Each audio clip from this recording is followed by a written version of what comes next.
আপনি কি জানেন লটিয়া মাছে পানি দিয়ে ফ্রিজে রাখলে কি হয়? আপনার পুরনো ফেলে রাখা ব্লেন্ডার মেশিনকে কাজে লাগাবে এই ডিমের খোসা। শুধুমাত্র একটি উপাদান ব্যবহার করে আপনার ঘরের হলুদ হয়ে যাওয়া কড়াইটি একদম নতুনের মতো চকচকে করে নিন। আর এই জিনিস দিয়ে আপনি আপনার ঘরের নলগুলা একদম চকচকে করে নিতে পারবেন। হ্যালো এভরিওয়ান, আসসালামু আলাইকুম। সবাই কেমন আছেন? আজকে চলে এসেছে একটা টিপস ভিডিও নিয়ে। আমার প্রথম টিপসটা হচ্ছে এই ব্লেন্ডার মেশিন সবার ঘরে ঘরে একটা থাকে, আর কিছুদিন যেতে না যেতে হচ্ছে ব্লেন্ডারের ধারটা কমে যায়। তো ব্লেন্ডার ধার করার জন্য দুইটা ডিমের কোষা আমি এখানে ভেঙে নিয়েছি, একটু পানি আর একটু ডিটারজেন্ট দিয়ে এটাকে আমি ব্লেন্ড করে নিয়েছি। কিছুক্ষণ ব্লেন্ড করার পর আপনার ডিমের খোসাগুলো একদম গুঁড়া গুঁড়া হয়ে যাবে, দেখাও যাবে না। তো আপনার এই ব্লেন্ডারের ব্লেডটা অনেক ধারালো হয়ে যাবে। তো এখানে দোকানে নিয়ে আর ধার করতে হবে না, আপনি নিজেই সেটা পরীক্ষা করে দেখতে পারেন। শুধুমাত্র ডিমের কোষা ব্লেন্ড করলে আপনার ব্লেন্ডারটা আগের মতো ধারালো হয়ে যাবে। টিপস নাম্বার 2, আপনাদের সকলের বাড়িতে এরকম একটা কড়াই থাকে। তো নতুন কড়াই কেনার পর এখানে হলদেটে ভাবটা থেকে যায় আর সহজে যেতে চায় না। আর শুধুমাত্র একটা উপাদান দিয়ে আপনি এই হলুদের দাগটা তুলে নিতে পারবেন খুব সহজেই। হাঁড়িটা একটু ভিজিয়ে নিয়ে 1 চামচ বেকিং সোডা দিবেন আর এক টুকরো লেবু নিয়ে হচ্ছে ভালো করে ঘষবেন। কিছুক্ষণ ঘষার পর দেখতেই পাবেন আপনার কড়াইয়ের হলুদ দাগটা উঠে যাচ্ছে আস্তে আস্তে করে।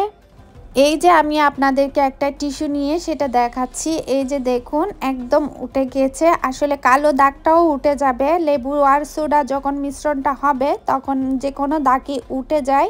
তো এই যে আমি ধুয়ে দেখাচ্ছি, এখানে হচ্ছে আমি কোনো স্কিপ করিনি, খুব সুন্দর চকচকে হয়ে গিয়েছে। তো এগুলো যেগুলো সিলভারের কালো অরিজিনাল দাগ শুধু ওগুলাই থেকে গিয়েছে। আর পরবর্তী টিপসে চলে আসি, এটা হচ্ছে আমার 3 নাম্বার টিপস। তো লোট্টা মাছ অনেকেই সংরক্ষণ করতে পারেন না, শুধু লোট্টা মাছ না, যে কোনো মাছ আমরা যদি এরকম কন্টেনারে ঢুকিয়ে রাখি আর হচ্ছে পানি দিয়ে রাখি তো সব সময় মাছগুলো অনেকটাই তাজা থাকে। নরমালি আমরা পলি ব্যাগ দিয়ে যেভাবে রাখি ওভাবে না রেখে যদি এরকম কৌটার মধ্যে এরকম পানি দিয়ে উপর করে পানি দিতে হবে আর পানিটা একদম মাছের উপরে হতে হবে। তো এই সিস্টেমে করে মাছ রাখলে অনেকটাই তাজা থাকে, মাছের স্বাদ অনেকটাই ভালো থাকে। তো আমি এই টিপসটা শিখেছি হচ্ছে আমাদের বাংলাদেশ থেকে বলেন যে কোনো দেশ থেকে মাছ আসে, ওনারা হচ্ছে মাছের ভেতরে এভাবে পানি দিয়ে হচ্ছে মাছগুলা হচ্ছে সংরক্ষণ করে আমাদের বিভিন্ন দেশে সাপ্লাই করা হয়। তো এই টিপসটা অনেক কাজের, আপনারা চাইলে করতে পারেন। আর আমার পরবর্তী টিপস হচ্ছে এরকম চর্বিযুক্ত কৌটা সবার ঘরে থাকে, কিছু খাবার আনার পর রাখার পর অনেক চর্বি হয়ে যায়, আমরা হচ্ছে স্পঞ্জ দিয়ে ধুয়ে নিই আর স্পঞ্জটাও অয়েলি হয়ে যায়। তো আমরা স্পঞ্জ দিয়ে ধুবো না, একটু করে হচ্ছে ডিশ ওয়াশ দিব, তারপর দিব হচ্ছে এখানে গরম পানি, তারপর একটু ঝাঁকিয়ে নিলেই হবে, আপনার কৌটাটা সম্পূর্ণ চর্বিমুক্ত তেলমুক্ত হয়ে যাবে। তো এই যে দেখুন এখানে আমি গরম পানি দিলাম আর ঢাকনাটা লাগিয়ে একটু হচ্ছে ঝাঁকিয়ে নিব। আমরা সব সময় চেষ্টা করব অয়েলি যুক্ত জিনিসটা আলাদাই ধোয়ার, সব কিছুর সাথে একসাথে রাখলে হচ্ছে একটা অয়েলি জিনিসের জন্য সবগুলা তেলে চুপচুপে হয়ে যায়, সবগুলাতেই তেল লাগে। তো বেশি তেলওয়ালা জিনিস চর্বিওয়ালা জিনিস আমরা আলাদা করে ধুয়ে নিব।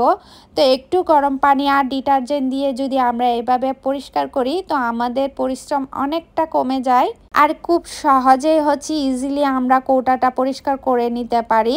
তো দেখেন আমি এখানে স্পঞ্জটা ব্যবহার করি না, কারণ তারের জালিটা ব্যবহার করেছি। যদি একটু চর্বি থাকে তারের জালিতে লাগবে না গরম পানি দেওয়াতে। তো এই যে দেখেন একটুও চর্বি তেল চর্বি লেগে নেয়। তো আপনারা হচ্ছে গরম পানি দিয়ে সব সময় ধুবেন, আমাদের একটার থেকে আরেকটার যাতে না লাগে, অনেকটাই কাজকে সহজ করবে, কিচেনের কাজকে। আপনার পরিশ্রম আর সময় দুটোই অনেকটা সেভ হবে, বাঁচবে আর কি। তো এই যে দেখুন কি সুন্দর, একটুও চর্বি লাগেনি, এটা আমার পুরো চর্বিযুক্ত একটা বক্স ছিল, আমি এখানে কোনো স্কিপ করিনি। তো দেখতে পাচ্ছেন খুব সুন্দর করে হচ্ছে বক্সটি পরিষ্কার হয়ে গিয়েছে।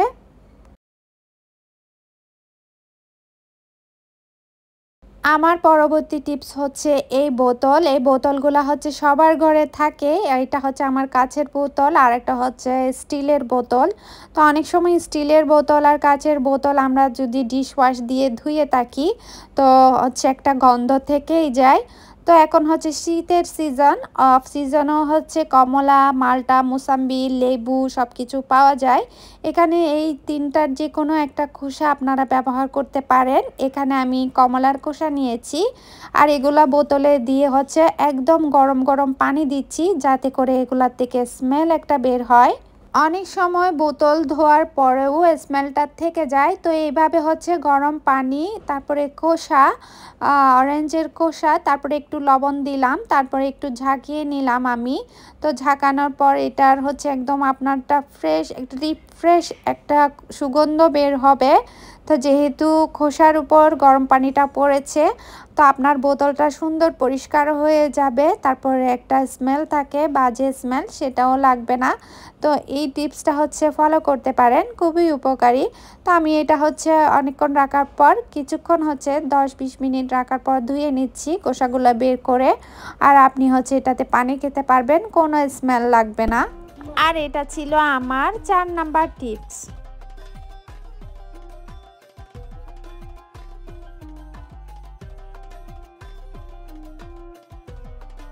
চলে এসেছি 5 নাম্বার টিপসে। অনেক সময় বাজার থেকে এরকম তেলের বোতল আনা হয়, তো বোতলে এভাবে ছোট্ট একটা ছিদ্র করলে হচ্ছে আপনার তরকারিতে তেলটা অনেকটাই কম পড়বে।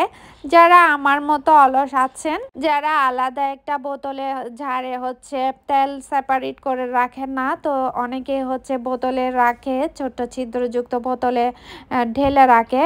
তো এভাবে হচ্ছে একটা ছোট্ট ছিদ্র করে দিবেন, আর দেখতেই পেলেন তেল ঢালার সময় তেলের বোতলটা অনেক তেল চিটচিটে হয়ে যায়। তো এভাবে একটা টিস্যু আর রাবার ব্যান্ড পেঁচিয়ে দিলে আপনার হাতে তেল লাগবে না, আর তেল কাত হয়ে পড়বে না, বোতলের গায়েও লাগবে না। আপনি পরবর্তীতে চাইলে টিস্যুটা হচ্ছে ফেলে দিতে পারবেন বা চেঞ্জ করে নিতে পারবেন। তো এভাবে একটা টিস্যু দিয়ে দিলে হচ্ছে তেল গড়িয়ে হচ্ছে তেলের নিচে পর্যন্ত গিয়ে আপনার কিচেন তেল চিটচিটে হবে না। দেখা যায় বোতলটা যেখানে সেখানে রাখলে অয়েল পরে হচ্ছে লেগে একদম তলানি পর্যন্ত চলে যায়। তো এখানে আমি একটা টুথপেস্ট নিয়েছি, যে টুথপেস্টটা শেষ, অনেকে আমরা এটা ফেলে দিই শেষ হওয়ার পর। তো আসলে এটা কাটার পর অনেকটাই টুথপেস্ট এখানের মধ্যে ঢাকনার এদিকে থেকে থাকে, যেগুলো চাপলেও বের হয় না। তো কাটার পর দেখেন এখানে কতটুক টুথপেস্ট আছে বা রয়ে গিয়েছে। তো আমরা যদি এগুলা দিয়ে ব্রাশ না করি, এগুলা আমরা কিচেনের বেসিনে বা ওয়াশরুমের নলে, তারপরে বেসিনের নলে যদি এভাবে সুন্দর করে লাগিয়ে তারপরে কিছুক্ষণ রাখার পর এগুলা যদি আমরা ঘষে নিই, তখন তো ম্যাজিকটা দেখতে পাবেন, কি চকচকে আপনার বেসিন আর বেসিনের নলটা হয়ে গিয়েছে, একদম নতুনের মতো হয়ে যাবে। তো এটা করার কারণে আপনার বেসিনও হচ্ছে তারপর থাকে একদম দুর্গন্ধমুক্ত, তো পরিষ্কারও থাকবে, দুর্গন্ধমুক্তও থাকবে, একটা রিফ্রেশ ভাব চলে আসবে আপনার কিচেনে। তো আমি ধোয়ার পর আপনাদেরকে রেজাল্ট দেখাচ্ছি, একদম নতুনের মতো হচ্ছে চকচকে হয়ে গিয়েছে নলটা। আর আগের নল আর এখনের নলটা দেখছেন কীরকম তফাৎ হয়েছে, আসলে অনেক চকচকে হয়। আপনারা চাইলে এটা ট্রাই করতে পারেন, খুবই কার্যকরী একটা টিপস। তো স্মার্ট গৃহিণীদের জন্য এই ছোট ছোট টিপস আর ট্রিক্সগুলো ফলো করলে অনেকটাই উপকারী হয়, সাশ্রয়ী হয়। আর এই টিপসটা ছিল আমার 6 নাম্বার টিপস। আশা করছি আমার সবগুলাই টিপসই আপনাদের ভালো লাগবে, আর যদি ভালো লাগে একটা লাইক আর সাবস্ক্রাইব করে পাশে থাকতে পারেন। 7 নাম্বার টিপস নিয়ে চলে এসেছি। অনেক সময় আমরা বাটা মশলার রান্না খেতে চাই, আসলে পাটায় বাটা রান্নার স্বাদই আলাদা। তো সব সময় হচ্ছে পাটায় বেটে রান্না করা সম্ভব না, আর এখন যুগে কেউ পাটায় বেটে খাবার খায় না। তো মশলাগুলো আমরা যদি রান্না করার কিছুক্ষণ আগে যদি সব মশলা আর লবণ পানি দিয়ে এভাবে হচ্ছে মেখে রাখি, তো রান্নার স্বাদটা অনেকটাই অন্যরকম আর মজাদার টেস্ট হবে। আর এটা হচ্ছে আমার 8 নাম্বার টিপস। তো সবাই এটার প্রতি হচ্ছে অনেকেই পরিচিত। তো এই জিনিসটা হচ্ছে হিটারের মতো কাজ করে। এটা আপনার কিচেনের রান্নাঘরে যাদের সিলিন্ডার গ্যাস ব্যবহার করেন তাদের গ্যাস অনেকটাই সাশ্রয়ী করবে। তো এই জিনিসটা লাগালে হয় কি, অনেকটা তাপ বেড়ে যায়, তাপ চুলা কমিয়ে দিলেও এটা জ্বলতে থাকে। বেশি আগুন দেওয়ার প্রয়োজন হয় না। তো অনেকটা আপনার গ্যাস সাশ্রয়ী করার জন্য আপনি স্মার্ট গৃহিণী হিসেবে এই তারের জালিটা ইউজ করতে পারেন। খুবই উপকারী একটা জিনিস, আপনি চাইলে কাজে লাগাতে পারেন। আশা করি আপনার উপকারে আসবে।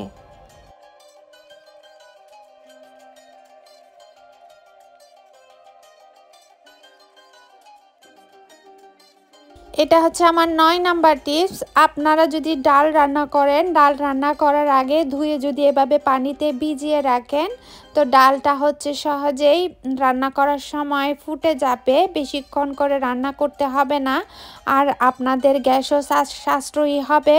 তো এটার স্বাদও কিন্তু একটু অন্যরকম হয়, স্বাদটা একটু বেড়ে যায়। তো রান্নার আগে যদি আপনারা চাল আর ডাল এভাবে আগে থেকে একটু ভিজিয়ে রাখেন, তো সহজেই রান্না করা পসিবল, একটু গ্যাস সাশ্রয়ী হয়। তো যারা সিলিন্ডার গ্যাস ব্যবহার করেন তাদের জন্য এটা খুবই উপকারী হবে গ্যাস সাশ্রয়ীর ক্ষেত্রে। চলে এসেছি ১০ নাম্বার টিপস নিয়ে। আমরা অনেক সময় রুটি পরোটা বানাই, তো বানানোর সময় এভাবে হচ্ছে পাউডার চারদিকে ছড়িয়ে ছিটে পড়ে, তো কাউন্টার টপ নোংরা হয়ে যায়। তো স্মার্ট গৃহিণী হিসেবে আমরা চাইলে এরকম একটা ন্যাপকিন, তাওয়াল বা পেপার বিছিয়ে দিতে পারি। তো এইভাবে পেপার বা ন্যাপকিন বিছিয়ে দিলে হচ্ছে আপনার কাউন্টার টপটা একদম পরিষ্কার থাকবে আর মেসি হবে না। শীতের সিজনে কি ধনেপাতা না খেলে হয়? তো যখনই অনেক অনেক বেশি ধনেপাতা আনা হয়, তখন আমরা মনে করি একটু ফ্রেশ ধনেপাতা দিতে পারলেই যেন ভালো হয়। তো ফ্রিজে আমরা তো সবসময় অনেকভাবে সংরক্ষণ করি। তো অনেক সময় হচ্ছে ডিপে সংরক্ষণ করি, আবার নর্মাল ফ্রিজও কেটে ধুয়ে বেছে পরিষ্কার করে রাখি। তো এভাবে পানি দিয়ে কি কখনো রেখেছেন? এভাবে পানি দিয়ে রাখলেও কিন্তু একদম ডিপ ফ্রেশ একটা ধনেপাতার ফ্লেভার পাওয়া যায়। আগে যখন ফ্রিজ ছিল না, তখন সবাই এভাবে হচ্ছে ধনেপাতা রাখতো। আপনারাও চাইলে কিচেনে এভাবে ধনেপাতা রাখতে পারেন। স্বাভাবিকের তুলনায় অনেকটাই বেশি ভালো থাকে আমার মতে। এটা আমার 11 নাম্বার টিপস ছিল।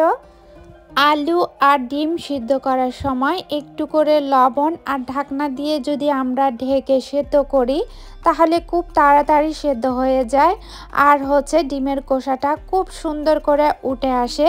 তো আর এখানে হচ্ছে একটু লবণ আর ঢাকনা দিয়ে সেদ্ধ করলে হচ্ছে কি এগুলা একটু গ্যাস সাশ্রয়ী হয়, তা খুব তাড়াতাড়ি হয় যেহেতু। আপনারা চাইলে প্রেসার কুকারও ব্যবহার করতে পারেন। যাদের প্রেসার কুকার নাই তারা কিন্তু এই টিপসটা ফলো করতে পারেন। আর এটা ছিল আমার 12 নাম্বার টিপস।